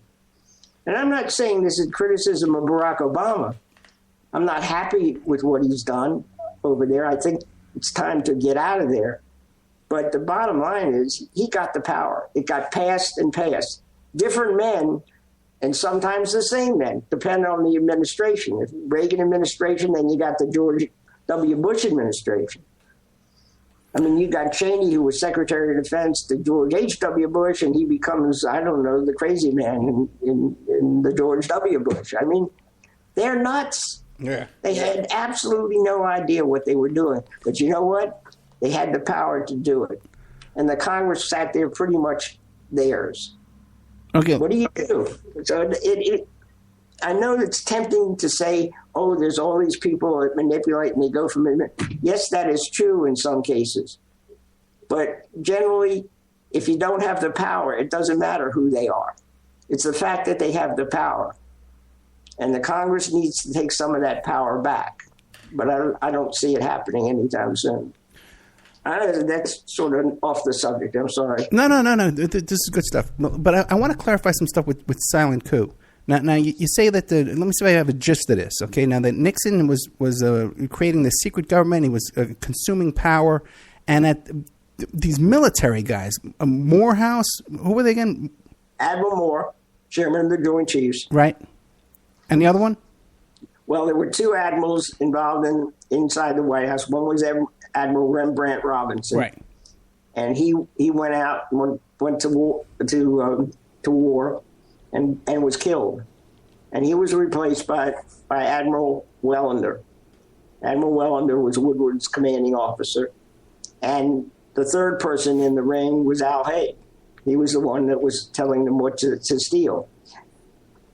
And how do we know that? Because we got that secret document of Admiral Wellender's confession to John Ehrlichman and David Young, where he tells them, yeah, Haig was getting the stuff. So it's not a mystery. We know now what happened.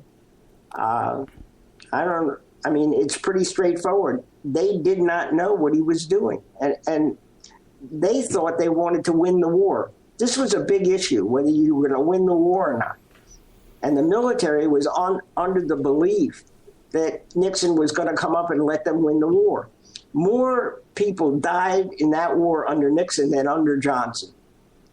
That's a crime, in my view. Bleeding us out of Vietnam, biggest crime of all. Watergate pales next to we broke into the DNC. Right. Yeah, but now these guys, Moore and Rembrandt and Wellinger, these guys, so they wanted to remove Nixon, but before they could remove Nixon, they had to get rid of Agnew first. No. Let's be clear. Okay. They wanted to know what Nixon was doing. Okay, gotcha. All right, the spy ring's over here. They get caught. So the spy ring's over by the time Watergate comes because Nixon's caught them. He's kept them in the government, but he's caught them. If there's a conspiracy, and I want to be clear on this, I want your listeners to be absolutely clear on this. If there is a conspiracy to remove Richard Nixon, then Richard Nixon has to be part of the conspiracy. There is no conspiracy if you don't have Richard Nixon. Why do I say that? I say it for a very simple reason. He appointed Alexander Haig to be his chief of staff. The biggest blunder he ever made in appointments. That was the one.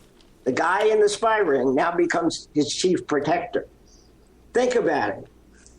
The guy who commits the crime is now protecting the president from whom he was spying.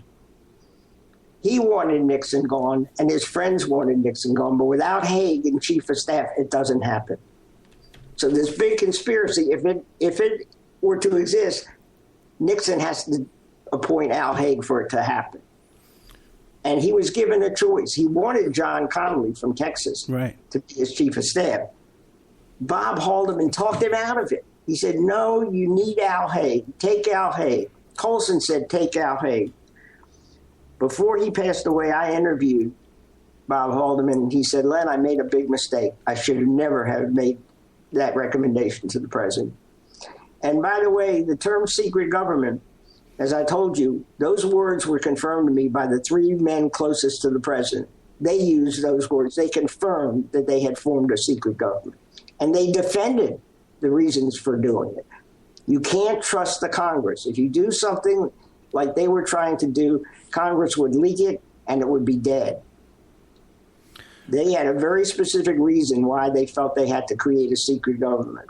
I know it sounds like, man, a novel, but those are words that those men approved. They said it was an accurate description of what they did.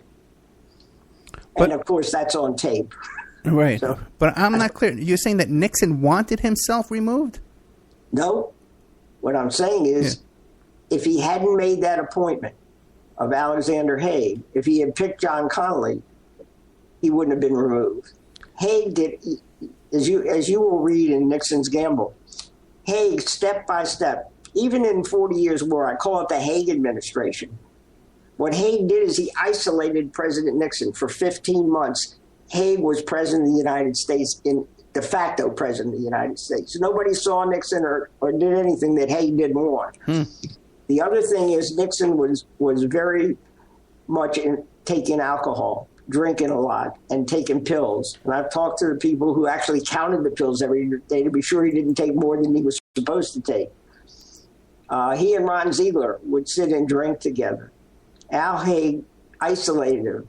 Let me give you an example. We're in the war in the Middle East in October of 1973, and it looks like we're going to have a real problem with the Russians in the Middle East war.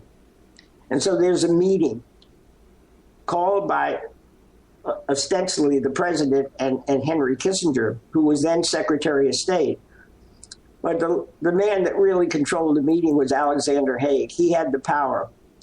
Nixon is not at that meeting. Nixon is back at Camp David drinking. Wow. They decide to go and take this country to DEFCON 3 with no president in the room.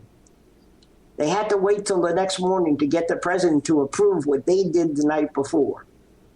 So we're talking about some very serious business going on during this 15 months. And look at who Haig gets him to hire as his lawyer. His lawyer is going to be J. Fred Buzhardt, who just happens to be the guy at the Pentagon who's defending the spy ring. He's now made the president's counsel. And by the way, he doesn't have to give up his job as counsel to the Pentagon. What a conflict of interest. Now Nixon is taking the spy ring and its lawyer in with him. Horrible mistake. Did he do it deliberately? I don't think so. He did it because Haldeman recommended. Do I believe that Haldeman's part of the conspiracy? No, I don't. But what I'm telling you now is real. This is what was really going on. While we were all distracted by Watergate and, how big a deal it was, and we had to have a Senate Watergate committee, why didn't we just impeach the president? Go ahead, impeach him. Try him in the Senate. Let's do what the Constitution says, and we didn't do that.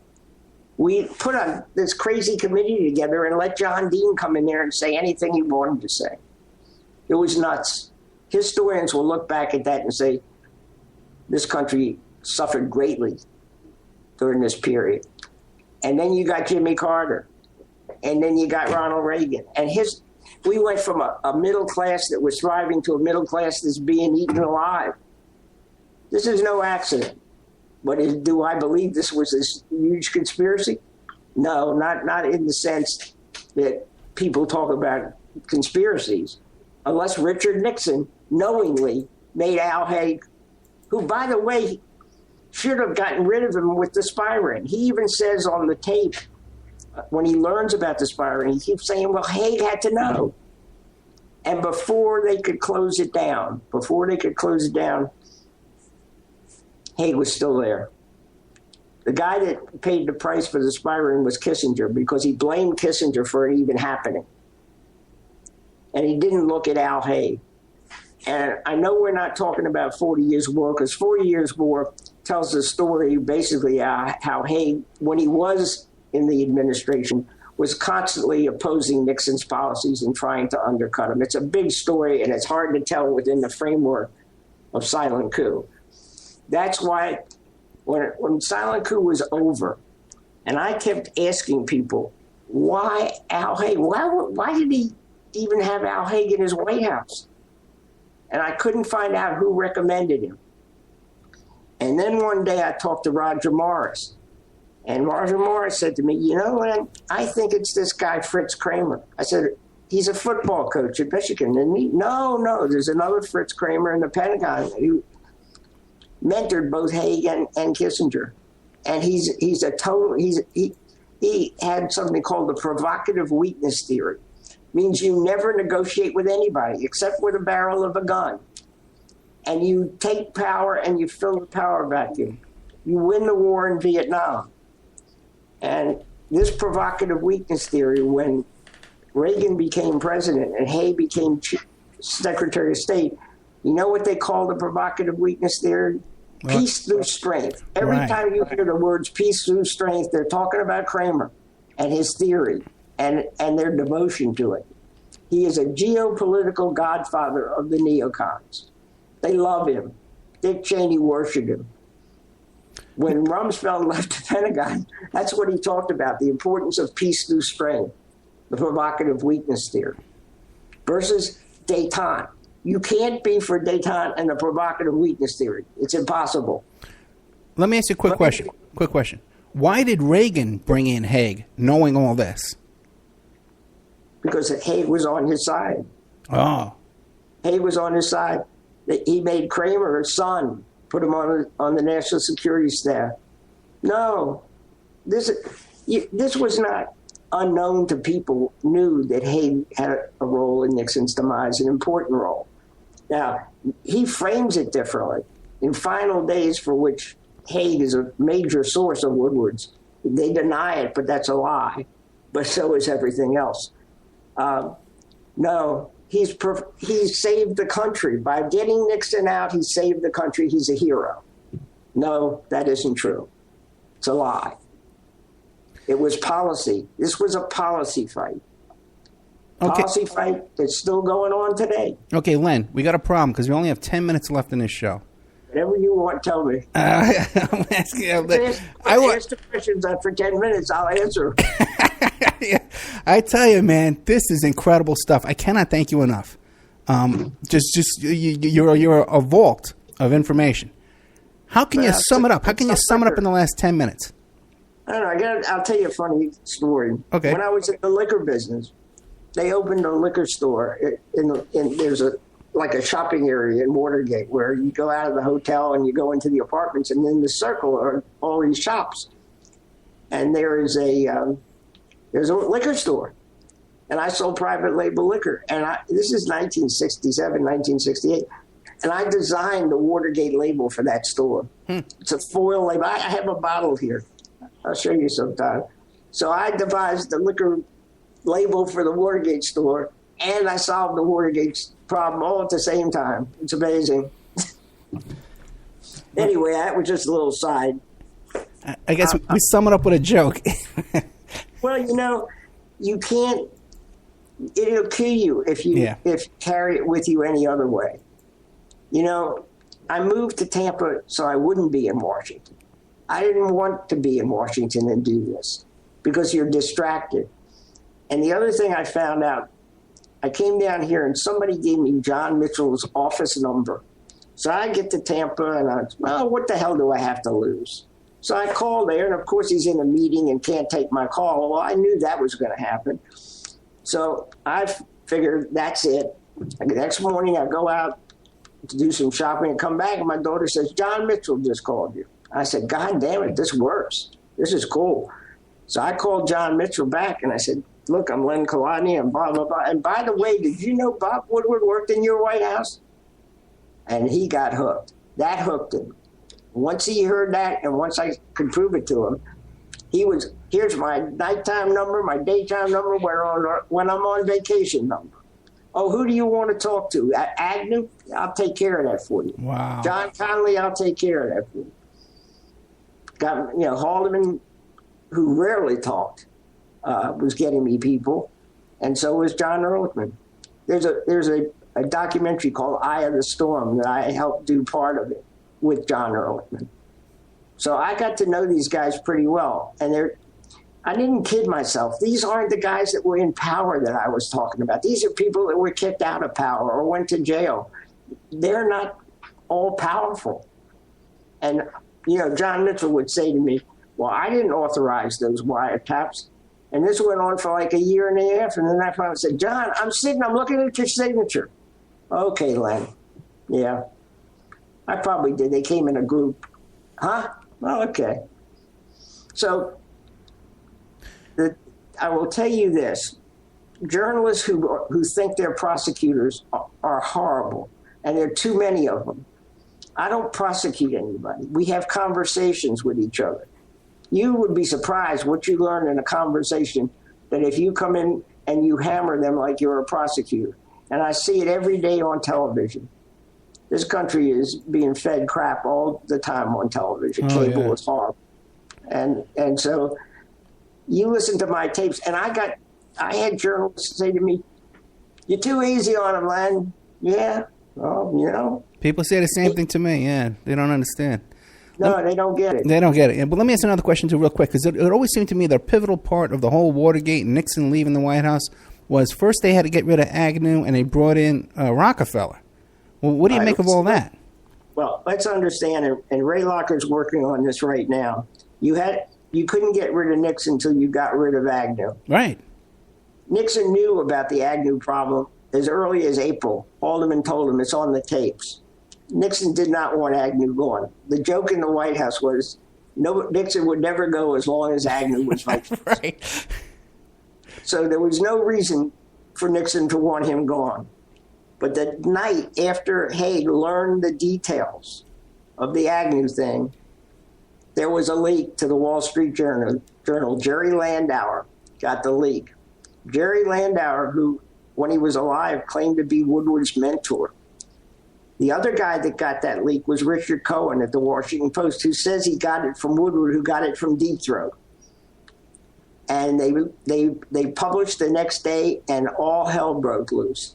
And Nixon couldn't control it anymore. Haig went and got Elliot Richardson and the state's attorney. And I'll tell you that the U.S. attorneys aren't prosecuting the vice president of the United States unless the White House said okay. That never happened. Haig needed to get rid of Agnew, and that's why Agnew went. It would not have happened except for he knew there was no way Nixon would go. And here he was handed Agnew on a silver platter. They informed him of what potential charges were. And within 24 hours, it was on the front pages of 2 major papers. And of course, Woodward is the middleman. It's crazy. I don't know the whole story. Ray's working on it now. And he's working on a book about Haig. I think that Haig is one of the great characters in American history that we know nothing about really. Right. And I think he's going to have a great book. And he's working on the Agnew thing just as you and I talk. And I'm learning. I'm always learning. People are very generous and call me. And David Young, who was Kissinger's assistant, came and spent 3 days here in Tampa with me, talking about what I knew and what he wanted to do and stuff like that. So I've been very lucky, Ed, very lucky. And I've had a great ride. It's crazy. We got about 2 minutes left. Do you think that Hillary will be indicted over the emails? No. I don't. There's something Nixonian about her secrecy, her shielding. They're different in the sense she's programmed. I think the American people need to think about this, and I have trouble with both. But think about having the White House with 2 presidents in it, living there. That's scary stuff. Len Colodny, thank you so much. We're out of time. Author of Silent Coup. We got to keep in touch, my friend. That's okay, Ed. Watergate.com. Thank you. Keep in touch. Okay.